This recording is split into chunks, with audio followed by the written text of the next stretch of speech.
안녕하세요. 방사선 치료 및 의학물리학. 오늘은 지난 시간에 이어서 방사선 치료 과정 중에 그 치료 계획에 대해서 진행을 하도록 하겠습니다. 강의 자료 챕터 5장을 보시겠습니다. 23페이지를 보시면 컨벤셔널한 시뮬레이션, 그 다음에 CT 시뮬레이션에 대해서 지난 시간에 배웠죠. 그런데 그 둘의 차이를 하나의 표로 23페이지에 나타내고 있습니다. 컨벤셔널한 시뮬레이션과 CT 시뮬레이션에서 시뮬레이션과 치료 계획에 차이가 있다고 말씀을 드렸는데, 그 표를 보시면 이 둘의 공통점과 차이점을 확실하게 확인할 수 있습니다. 그래서 컨벤셔널한 시뮬레이션에서의 치료 계획은 선량 계산만 포함이 되는 것이고, CT 시뮬레이션에서의 치료 계획은 치료 위치와 범위 설정, 그 다음에 빔 방향 설정, 그 다음에 선량 계산이 있습니다. 그래서 이 둘의 공통점은 선량 계산이죠. 그러면 이번 시간에는 그 치료 계획에 대해서 확인을 해보도록 하겠습니다. 자, 그러면 이 치료 계획에 대한 강의 자료를 보기 전에 제가 치료 계획에 대한 내용에 대해서 필기를 하고 다시 강의 자료로 돌아오도록 하겠습니다. 먼저 컨벤셔널 시뮬레이션에서 치료 계획을 보시면 환자가 있습니다. 환자의 몸 둘레가 이렇게 있다고 생각을 합시다. 자, 그리고 암이 이쪽 부분에 있다고 생각을 하시죠. 그리고 이문 조사를 한다고 가정을 합니다. 예를 들어서 이렇게 빔을 이문 조사를 한다고 가정을 해요. 그러면 컨벤셔널한 시뮬레이션에서는 환자의 둘레를 영상으로 나타낼 수가 없습니다. 왜냐하면 지난 시간에 배웠다시피 치료 빔 방향 1번 방향에서 한번, 그 다음에 2번 방향에서 한번, 그렇게 2차원 영상을 찍기 때문에 이 환자의 둘레는 알 수가 없습니다. 그렇기 때문에 환자가 이렇게 그 시뮬레이션실에 누워 있으면 이 상태에서 이 치료 부위 쪽의 둘레를 측정을 합니다. 예를 들면 납줄로 이렇게 이 둘레를 측정을 해요. 그러면 이 측정을 하는데 이 빨간색이 납줄이라고 보시면 됩니다. 납줄로 환자 둘레를 본뜨죠. 그런 다음에 이 본뜬 모형을 다시 가져옵니다. 그러면 이 모양이 똑같이 있겠죠. 편의상 이 둘레랑 이 둘레랑 똑같다고 하시죠. 그래서 이 본뜬 모양을 가져오면 암의 위치가 여기 있겠죠. 그러면은 이 빔의 방향이 이쪽과 이쪽 1번과 2번 방향인데 종양 지점이 표시가 되고, 그 다음에 이 표면부터 이 종양까지의 거리가 나옵니다. 깊이가 나오죠. 깊이 나오고, 그 다음에 이쪽 2번 방향에서도 환자 표면에서 종양까지의 깊이가 나옵니다. 그러면 예를 들어서 이거를 SAD법으로 치료를 한다고 생각하면 뭐 여기서 몇 cm인데 TMR이 여기는 0.9, 여기는 뭐 0.8이다 뭐 이렇게 나오겠죠. 왜냐면 이 깊이에 따라서 TMR이 결정되기 때문에 그렇습니다. 그럼 이걸 가지고서 지난 시간에 공부를 했던 선량 계산법, 모니터 유닛 계산법을 이용을 해서 선량 계산을 수행하게 됩니다. 이 부분 이렇게 해서 선량 계산을 하는 게 컨벤셔널한 시뮬레이션에서 진행되는 치료 계획입니다. CT 시뮬레이션에서는 환자의 영상을 촬영한다고 했습니다. 환자 영상 촬영, 그리고 치료 계획을 말씀을 드리면, 이 치료 계획은 이 CT 시뮬레이션에서 획득된 환자의 영상을 치료 계획을 할 수 있는 컴퓨터로 불러옵니다. 그러니까 이 치료 계획을 할 수 있는 그 시스템을 RTP 시스템이라고 합니다. Radiation Treatment Planning System이라고 부릅니다.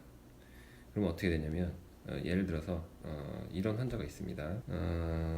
이 환자를 어떻게 가정을 하냐면 직장암 치료라고 가정을 하시면 CT 영상으로 어떻게 영상을 획득하냐면, 그러니까 CT가 있죠. CT가 있으면 환자가 이렇게 있으면, 이게 다리, 이게 팔이 이렇게 있으면 CT로 어디 부분을 찍냐면 직장암이라고 가정을 하면 대략 한 이 정도 부위에 촬영을 하죠.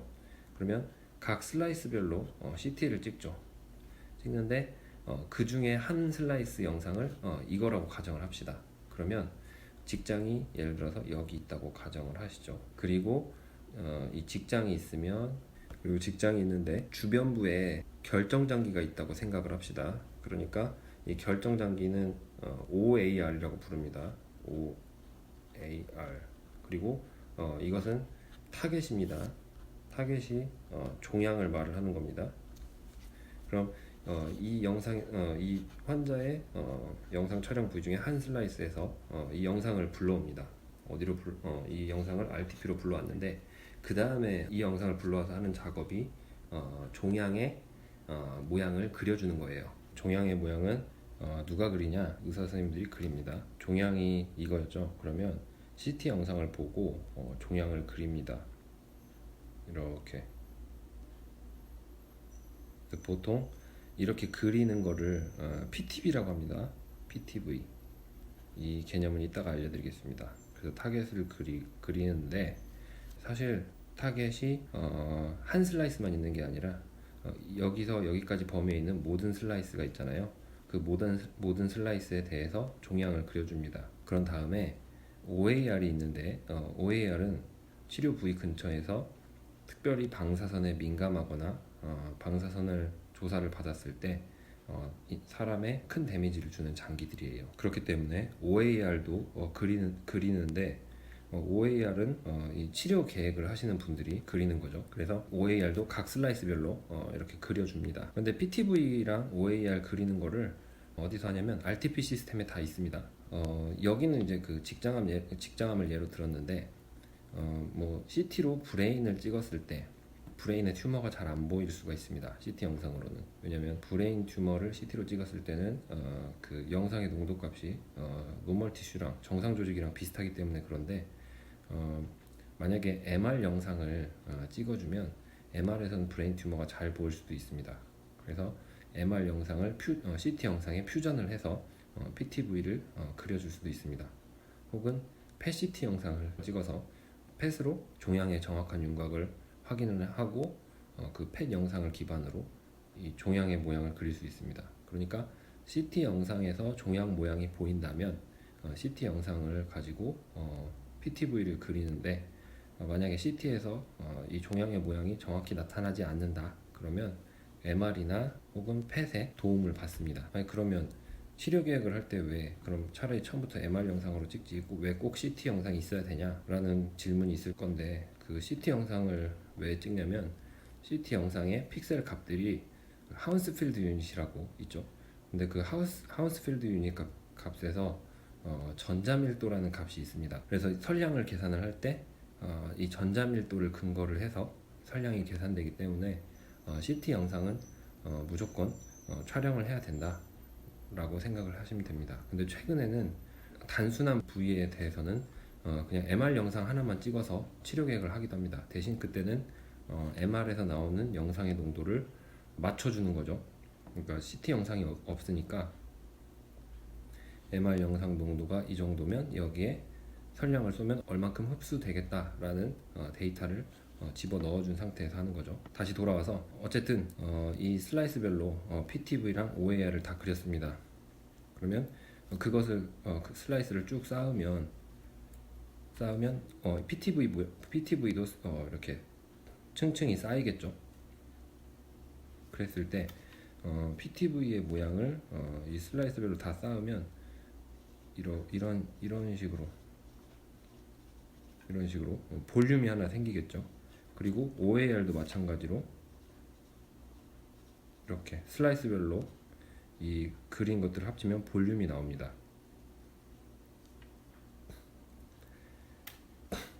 이 PTV랑 OAR이 그려졌으면 그 다음에는 어떤 작업을 하냐, 이제 빔을 조사를 해야 됩니다.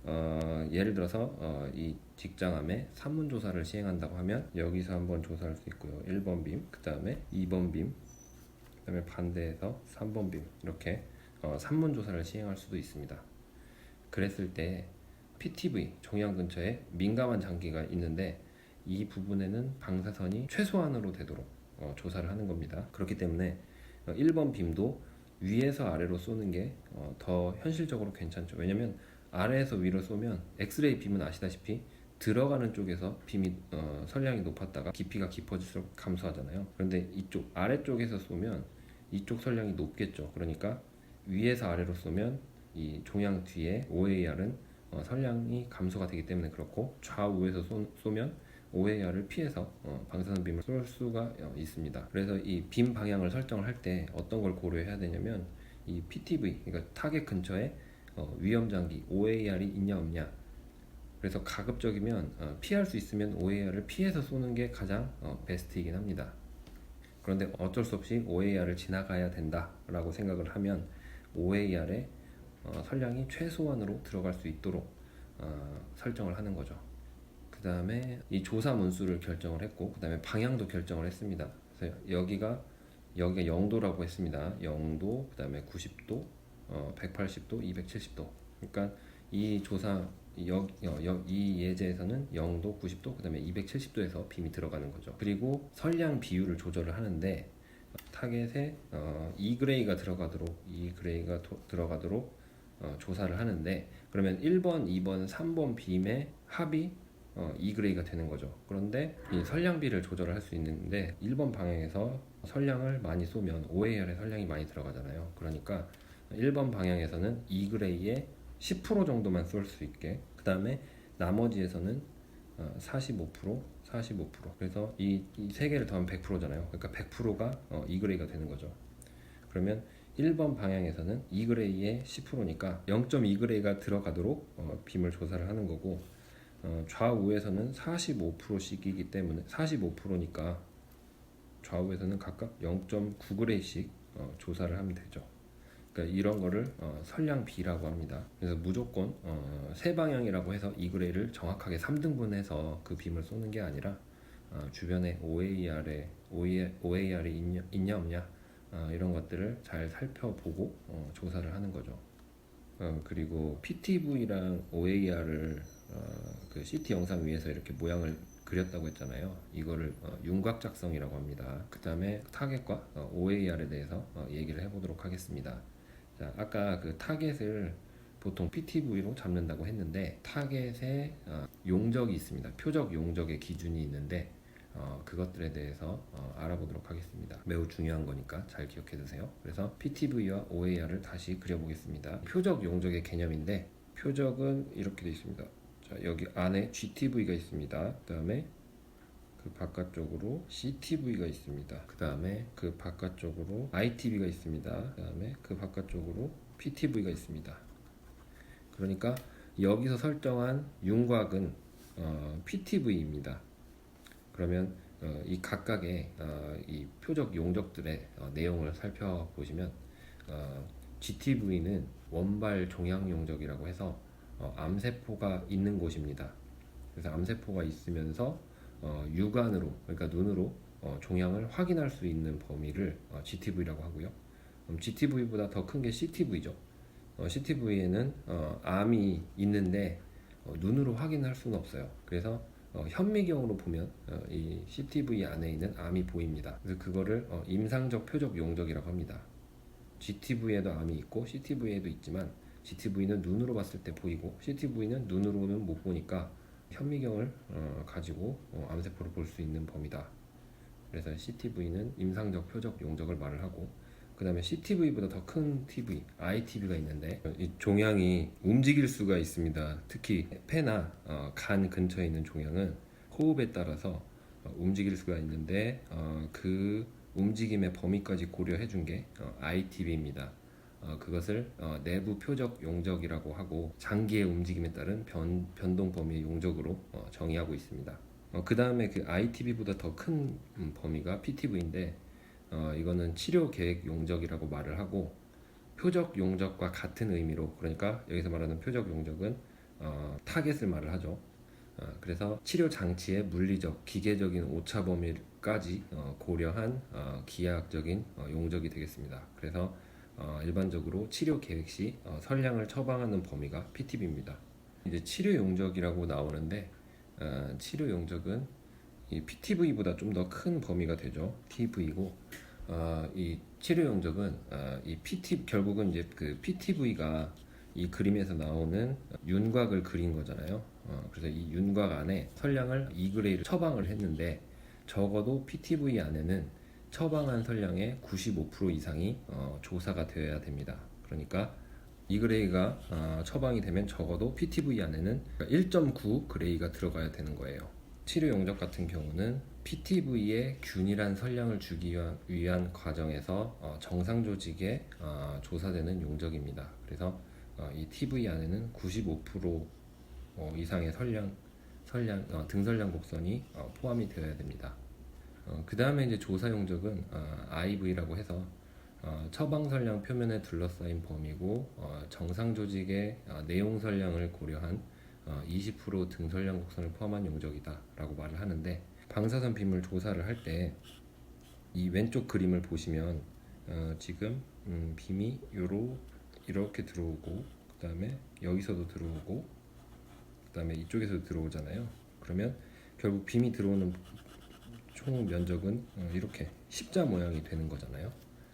그랬을 때 정상 조직에 들어가는 선량이 한 20% 정도까지로 표현이 되는데, 사실 조사 용적 같은 경우는 어디를 기준으로 잡느냐에 따라 다릅니다. 그러니까 타겟에 들어가는 조사 용적이냐 아니면 정상 조직에 들어가는 조사 용적이냐, 이거에 따라 다 달라서 일단 그 혹시 문제에 나오면 책에 있는 대로 그냥 기억은 하시되 크게 의미는 두지 않으셨으면 좋겠습니다.